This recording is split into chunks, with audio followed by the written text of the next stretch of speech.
ہمارے خدا باپ اور خداوند یسوع مسیح کی سلامتی آپ پر ہو۔ خداوند آپ کو برکت دے، ہمیشہ اس کی حضوری سے لطف اندوز ہوں اور اس کے کلام کی سچائیوں کو جاننے کے لیے ہمیشہ بے چین اور بے قرار رہیں، تاکہ اور زیادہ ہم کلام کو سیکھتے جائیں۔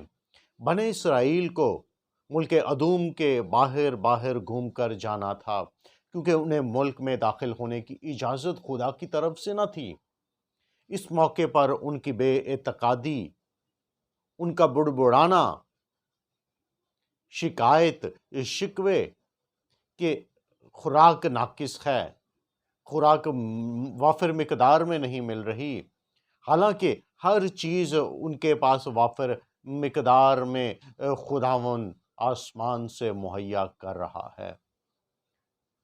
پھر خدا نے اس موقع پر ان میں جلانے والے سانپوں کو بھیجا، جس کے باعث بہت سے اسرائیلی مر گئے۔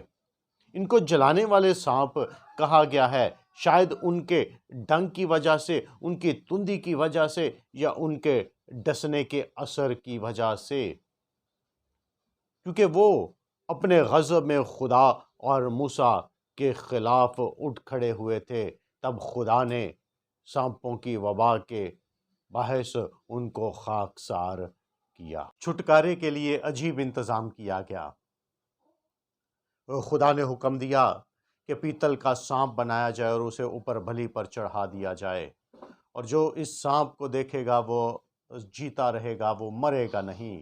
اور خداوند یسوع مسیح نے مقدس یوحنا رسول کی انجیل میں فرمایا کہ جس طرح موسیٰ نے سانپ کو اونچے پر چڑھایا، ضرور ہے کہ ابن آدم بھی اونچے پر چڑھایا جائے۔ یہ علاج اتنا انہونا ہے۔ اسی طرح سے مسیح بھی ہم گناہگاروں کی خاطر صلیب پر قربان ہوا، اور اس کے وسیلے سے ہماری نجات ہوئی، اور یہ نجات یہودیوں کے نزدیک ٹھوکر اور غیر قوموں کے نزدیک بے وقوفی ٹھہری۔ شفا دینے والی چیز کی شکل ایسی ہی مشابہ ہے جیسی کہ زخم لگانے والی چیز کی ہے۔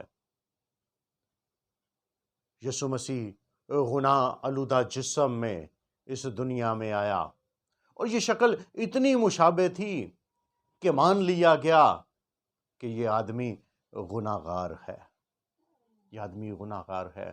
اور جس لفظ کا ترجمہ بلی کیا گیا ہے، اس کا مطلب جھنڈا اور نشان بھی ہے، اور مسیح ہمارے لیے ایک نشان ہے۔ کا اونچے پر چڑھایا جانا اس پرانے سانپ یعنی لال اژدہا پر فتح یابی ہے، اور اس نے ابلیس کا سر کچل دیا ہے، اور اب وہ نہ ٹھیک طرح سے دیکھ سکتا ہے، نہ بول سکتا ہے، اور نہ سن سکتا ہے۔ وہ ہمارا ہارا ہوا دشمن ہے، اور اس نے اب حکومت والوں اور اختیار والوں کو اپنے اوپر سے اتار کر ان کا برملا تماشا بنایا ہے۔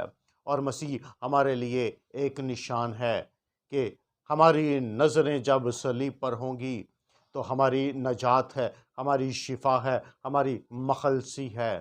ہماری نظریں آج بھی صلیب پر لگی ہیں جو خالی ہے، اور یہ مسیحی ایمان کی بنیاد ہے کہ ہمارا مسیحا صلیب پر قربان ہو گیا ہے، اور ہماری مخلصی اور نجات کا انتظام کیا ہے۔